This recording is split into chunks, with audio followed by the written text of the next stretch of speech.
하나님의 말씀을 받도록 하시겠습니다. 저는 이 제목을 정해놓고 너무 좋았습니다. 그런데 이 제목은 제가 정했다기보다 성경에 나와 있는 그 말씀 그대로죠. 저는 1년 전에 이때쯤이면 주예전으로 들어갈까 말까 한참 고민할 때쯤일 것 같다. 그럼 이때쯤이면 어느 본문을 선택할까 그 고민을 했고요. 이 본문을 읽으면서 두둥하고 이 본문이 제 마음을 울렸습니다.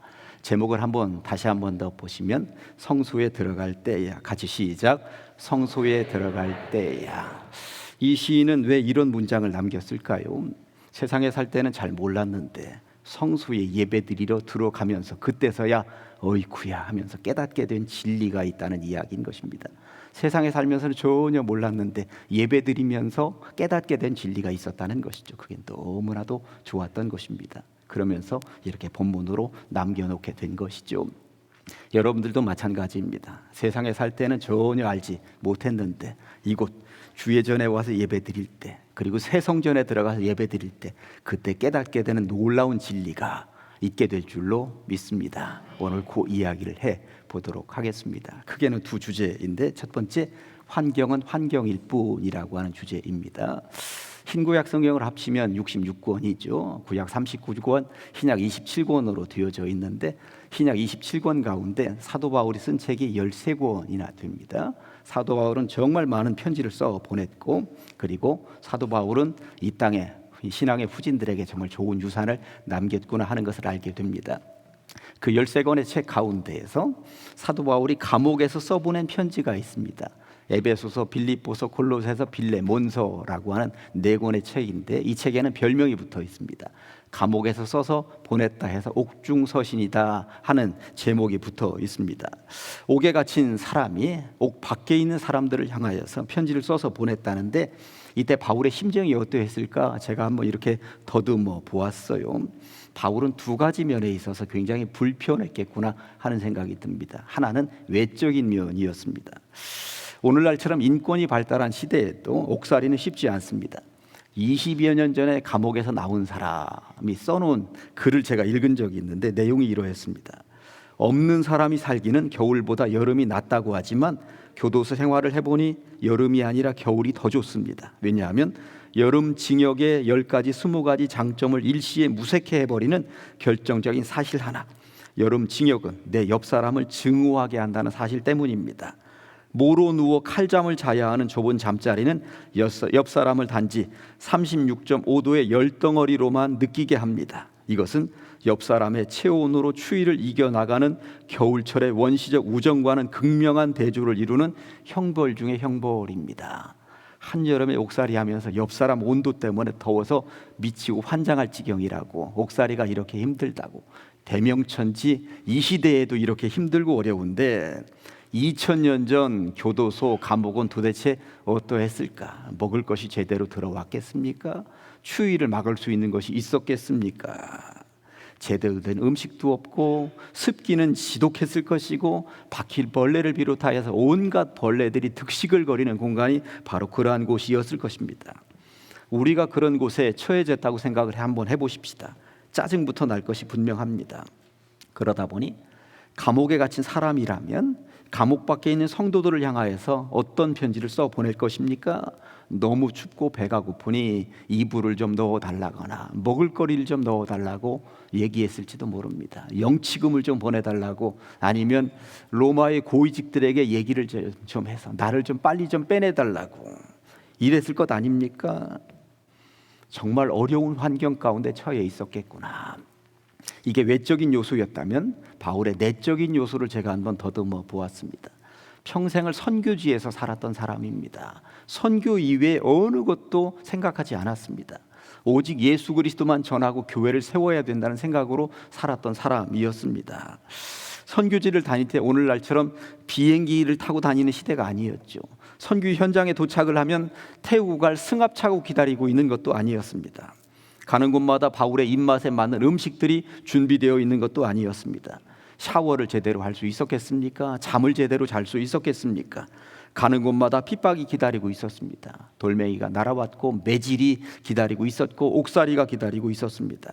그런 환경들 속에서 수십 년을 견뎌내면서 이제는 선교를 마무리해야 되는 늙은 나이가 되었는데 인생 말년에 기다리고 있는 것은 감옥이었습니다. 안식년 한 번이 없었고, 공로패도 없었고, 은퇴식도 없었고, 수고했다며 금일봉도 주어진 적이 없었습니다. 평생을 선교에 바친 사도에게 마지막에 주어진 것 하나가 있었으니 옥살이. 얼마나 기가 막힙니까? 저 같으면 화가 나고 뚜껑이 열릴 것입니다. 하늘을 향해서 손가락질이라도 하면서 하나님, 내가 이렇게 애쓰고 수고했는데 막판에 주어진 것이 감옥이라니요. 분이 풀리지 않을 것 같은 상황이었던 것입니다. 아무튼 인생 말년에 옥살이를 하고 있는 사도 바울의 면면을 살펴보면 외적인 면이나 내적인 면이나 이게 쉽지 않은 상황이었겠구나 하는 생각이 드는 것이죠. 그런데 이런 환경에 처해 있는 바울이 옥살이를 하면서 주로 내뱉는 단어가 어떤 단어였는지 아십니까? 바울이 써서 보냈다는 옥중서신들을 읽어보면 가장 많이 등장을 하는 단어가 기쁨입니다. 기쁨.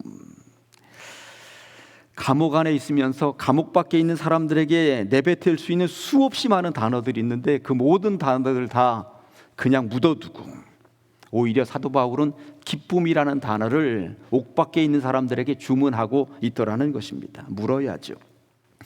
바울은 어떻게 그렇게도 열악한 환경 속에서 남들 같으면 분이 풀리지 않고 하늘을 향하여서 손가락질을 할 것 같은 그런 환경에서 기쁨을 노래할 수 있었단 말인가?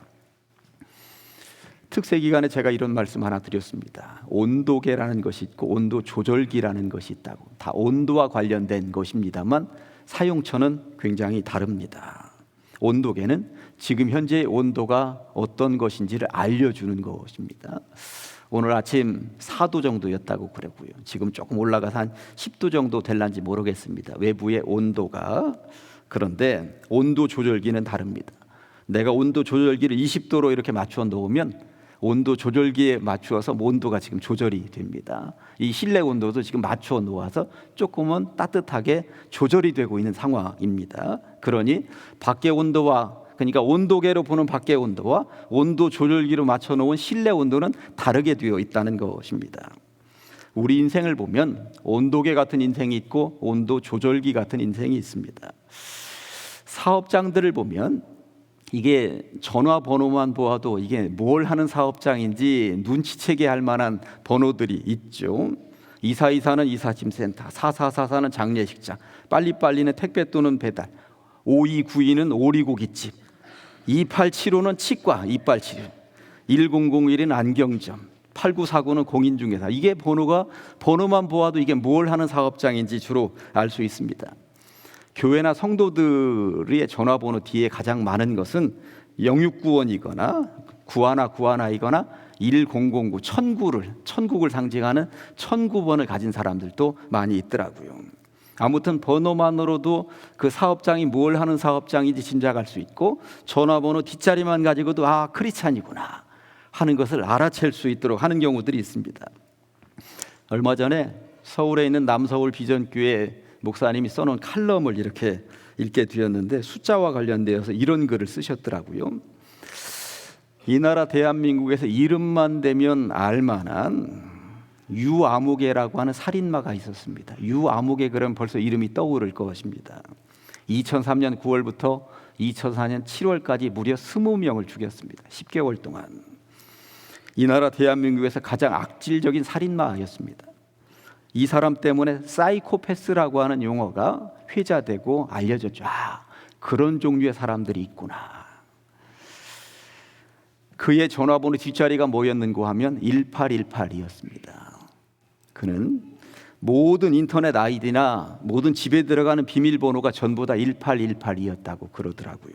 일반인들은 거의 사용하지 않는 번호인데 그 사람을 인터넷에서 검색해 보면 그 사람의 생일이 4월 18일로 나와 있습니다. 지금도. 그런데 그는 자기의 생일 4월 18일을 사자를 죽을 사자로 연결시켰고 18일에 18을 내 인생은 이런 인생이다라고. 혹여 여기 중에 4월 18일생이 있으신지 모르겠습니다만 어차피 태어나지 말았어야 하는 인생인데 내가 태어났다고, 거기다 나는 이렇게 불우한 가정에서 살고 있으니 내 인생은 어차피 1818 인생이라고 그러면서 살았다는 것입니다. 그런 환경을 뛰어넘을 생각을 단 한 번도 한 적이 없는 인생이 그 사람이었습니다. 그는 환경에 굴복했던 것이고 절대로 자기는 그런 환경을 극복할 수 없는 인생이라는 생각을 했던 것이며 스스로 망하는 길로 걸어갔던 것입니다. 이에 반해 이런 인생들도 있습니다. 지구별에서 가장 높은 산의 이름은 에베레스트 산입니다. 몇 미터인지 아세요? 8,848m입니다. 우리나라는 전 세계인들이 주목해서 보는 산악인들이 많은 그러한 나라입니다. 특히 우리나라는 에베레스트 산을 비롯해서 히말라야 산맥에 있는 14개의 가장 높은 봉우리를 오른 사람들, 그런 사람들 3명이 있는 산악 강국이라고 그러죠. 그런데 히말라야 산맥에 있는 14개의 봉우리를 다 오른 3명의 전화번호는 뒷자리는 8848이라고 그럽니다. 8848. 2m도 안 되는 인간이 8,848m의 에베레스트 산 앞에 서면 얼마나 초라하고 작아 보이겠습니까? 정복할 수 없는 난공불락의 산처럼 보일 것입니다. 그런데 8848 인생들은 오르고 또 오르면 못 오를 리 없건만은 이걸 알고 있었던 것이죠. 내 앞에 가로막고 있는 환경이 있지만 이것은 극복할 수 있다라고 하는 생각을 그들은 가졌다는 것입니다. 세상을 살다 보니까 1818 인생들이 있습니다. 주어진 환경을 탓하며 그냥 삽니다. 이에 반해 8848 인생들이 있습니다. 주어진 환경을 이겨내며 사는 사람들이 있더라는 것입니다. 환경에 굴복하고 팔자와 운명이라 체념하며 살아가는 1818 인생으로 살 것인지, 아니면 환경을 정복하고 운명을 개척하는 8848의 인생으로 살 것인지는 개인에게 달려있는 것입니다. 어떻게 살 것인가? 숫자 이야기 하나만 더 해볼까요? 요 가까이 동구 대동에 가면 카페 하나가 있는데 이름이 조각구름 1844입니다. 무슨 뜻일까요? 엘리야 시대 왕의 이름은 아합이었고 왕비의 이름은 이세벨이었습니다. 최악이었습니다. 왕과 왕비는 바알 우상에 완전히 빠져들어 있었고 온 나라의 신앙을 여호와 하나님 신앙에서 바알 신앙으로 바꾸어 놓고 있었습니다. 그때 하나님의 징벌이 쏟아졌죠. 3년 6개월 동안 비가 내리지 않는 거였습니다. 바알이 비를 내려주고 바알이 농사가 잘 되도록 하고 바알이 풍년들게 해준다라고 하는 것이 팽배하게 인식되어져 있는 세상에서 바알은 아무것도 할 수 없다라고 하는 것, 오직 여호와 하나님만이 날씨를 주관하시는 것이다 라고 하는 것을 알려주기 위해서 3년 6개월 동안 비가 내리지 않을 것이다 하더니 정말 3년 6개월 동안 비가 내리지 않았습니다. 그리고 3년 6개월 후에 엘리야가 다시 등장을 합니다. 갈멜산에서 싸움이 벌어졌습니다. 그리고 나서 갈멜산 높은 곳에서 지중해 바다를 향하여서 기도를 하는데 7번 엎드렸다가 일어나면서 자기 사환에게 바다의 상황이 어떤지 구름이 일어나는지 살펴라. 이때 열왕기상 18장 44절 말씀을 보면 이렇습니다. 7번째 이르러서는 엘리야가 7번이나 엎드려서 간절히 기도한 이후에 그 사환이 엘리야에게 말하되 바다에서 사람의 손만한 작은 구름이 일어나나이다. 사람의 손바닥만한 작은 구름이 일어나나이다. 여기에 착안해서 저 대동 쪽에 있는 사람들은 조각구름 1844라고 하는 열왕기상 18장 44절 말씀처럼 살았으면 좋겠다. 때로 절망스럽고 아무것도 없는 것 같고 은혜도 없고 힘도 없고 감사도 없고 그런 것 같은 상황이지만 조각구름이 일어나는 것을 보면서 뭔가 새롭게 시작할 수 있지 않겠느냐, 희망으로 살아보자, 그러면서 이름을 그렇게 정했다고 하는 것입니다. 이렇게 환경에 그냥 순응하며 살기보다 환경을 뛰어넘으며 살기를 소망하는 사람들이 있습니다. 그것을 숫자로 보여주는 사람들이라 할 수 있을 것입니다. 그러고 보니 1818 인생의 손에는 온도계가 그냥 들려 있습니다. 그 환경에 그냥 그러려니 하면서 살아가는 거죠. 그러나 8848 인생의 손에는 온도 조절기가 들려 있구나 하는 것을 알게 됩니다. 감옥에 갇혀 있었던 바울의 손에는 온도계가 아니라 온도 조절기가 들려 있었던 것이 분명합니다. 덥고 춥고 배고프고 짐승들, 아니 곤충들 돌아다니면서 열악한 환경이었지만 그래서 나락으로 추락하고 절망할 수밖에 없는 그런 환경이었지만 그 환경을 탓하지 않았습니다. 나는 비록 이 환경에 있지만 하나님이 이 감옥에 나와 함께 하신다 라고 하는 사실을 깨닫고 있었기 때문에 그것 하나만으로 나는 만족한다. 나는 기쁨이 충만하다. 구원받은 백성이라고 하는 이 사실 하나만으로도 나는 만족한다. 그의 손에는 온도계가 아니라 온도 조절기가 들려 있으면서 자기의 마음을 조절할 줄 알았다라고 하는 것입니다. 그런 바울이다 보니 감옥 안에 있으면서 감옥 밖에 있는 사람들을 향하여서 기뻐하라고, 주 안에서 항상 기뻐하라고 말을 전할 수 있었던 것이죠. 그러면서 두 번째 주제로 넘어가 볼까요? 성소에 들어갈 때에야. 오늘 우리는 시편 73편을 읽었습니다만 시편 73편 1절 바로 앞에 제목에 아삽의 시라고 나와 있습니다. 아삽은 레위인이었고 다윗이 임명한 그때 성가대장이었습니다. 참 귀한 직분을 받은 사람이었다 할 수 있죠. 그런데 문제는 그런 사람에게 시험이 지금 들이닥쳤던 것 같습니다. 2절 말씀을 보았더니 나는 거의 넘어질 뻔하였고 나의 걸음이 미끄러질 뻔하였으니, 아니 교회에서 거룩한 직분 성가대장까지 맡고 있는 이 양반이 도대체 어떤 상황에 처했기에 넘어질 뻔했다고, 시험을 당해서 무너질 뻔했다고, 신앙을 저버릴 뻔했다고, 이 성소를 떠날 뻔했다고 그런 이야기를 하고 있을까요? 또 물어야죠. 성가대장 정도 되는 저렇게 거룩한 직분을 받고 있는 분이 도대체 어떤 상황에 처했길래 시험을 당했단 말인가? 3절부터 5절까지를 보면 왜 시험에 들었는가? 이는 내가 악인의 형통함을 보고 오만한 자를 질투하였음이로다. 그들은 죽을 때에도 고통이 없고 그 힘이 강건하며 사람들이 당하는 고난이 그들에게는 없고 사람들이 당하는 재앙도 그들에게는 없나니. 14절 나는 종일 재난을 당하며 아침마다 징벌을 받았도다. 악인이라고 표현하고 있지만 예수 안 믿는 세상 사람들과 자기 자신을 지금 비교해 보았더니 그들은 잘 먹고 잘 살고 떵떵거리고 고위직이고 잘 나가고 아프지도 않고 자녀들도 잘 되고, 그런데 비교해 보았더니 나는 늘 성전에 있고 성가대 대장이고 예배드리고 집례하고, 그런데 나는 이게 뭐지? 나는 간혹 아프고 내 자녀들은 잘 못 되고 어려운 일은 내 앞에 계속 전개되고 있고, 도대체 이게 뭐야?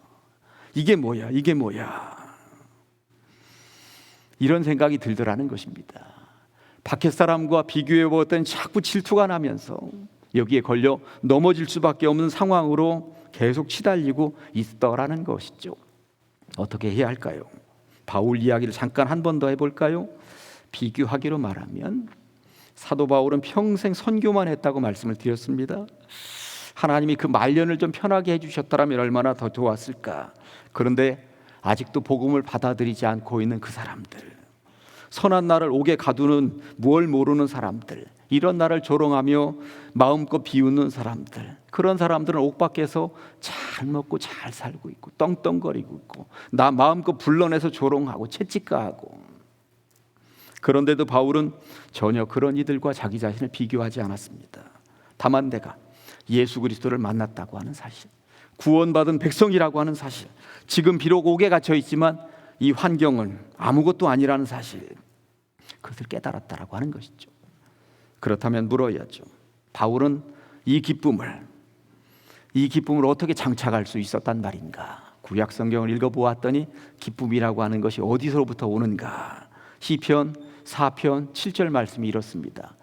주께서 내 마음에 두신 기쁨. 기쁨이라고 하는 영역은 사람이 스스로 만들어낼 수 있는 영역이 아니구나. 주께서 내 마음에 두신 기쁨은 하나님의 선물이구나. 하늘로부터 오는 것이구나. 그것을 장착했더니 그들의 곡식과 새 포도주에 풍성할 때보다 나보다 잘 먹고 잘 사는 사람, 떵떵거리는 사람, 부유한 사람, 건강한 사람, 그것보다 하늘로부터 주어지는 기쁨이 더 최고더라. 시편 기자는 이 고백을 하고 있는데 제가 볼 때 사도 바울은 그 기쁨, 하늘로부터 주어지는 그 기쁨을 이 마음속에 장착했던 것이 분명합니다. 그러니 옥 밖에 있는 어떤 사람들과 비교해서 나는 전혀 밀리지 않는다고, 꿀리지 않는다고, 나는 당당하다고 그 이야기를 하는 것이죠. 그런 기쁨을 장착하기만 하면 다른 것들은 전혀 문제가 되지 않는다는 것입니다. 그러고 보니 바울은 하늘로부터 주어지는 구원의 기쁨을 이 심령에 제대로 장착한 것이 분명합니다. 그러니 환경의 지배를 받지 않고 기뻐할 수 있었던 것이고, 밖에 사람들에게 오히려 기뻐하라고 제안할 수 있었던 것입니다. 우리도 살다 보면 그런 상황에 처할 때가 있습니다. 모든 공예배 다 참석하고 새벽 기도까지도 참석하면서 부르짖어 기도하는데, 나는 아프고 경제적으로도 어렵고 자녀들에게도 문제가 있고, 그런 나보다 예수와는 전혀 상관도 없고 교회 발걸음 한 번도 안 한 사람이 나보다 더 잘 사는 것 같고 떵떵거리는 것 같고, 그럴 때 있죠. 어떻게 해야 할까요? 우리나라의 가야금 명인하면 황병기 선생이라고 있습니다. 서울대 법대에 나오셨습니다. 탄탄대로가 기다리고 있었습니다. 그런데 어느 날 가야금이라고 하는 녀석이 마음에 쑥 들어왔습니다. 울림이 있었죠. 그리고 그 탄탄대로를 버리고 악기를 만지기 시작을 했습니다.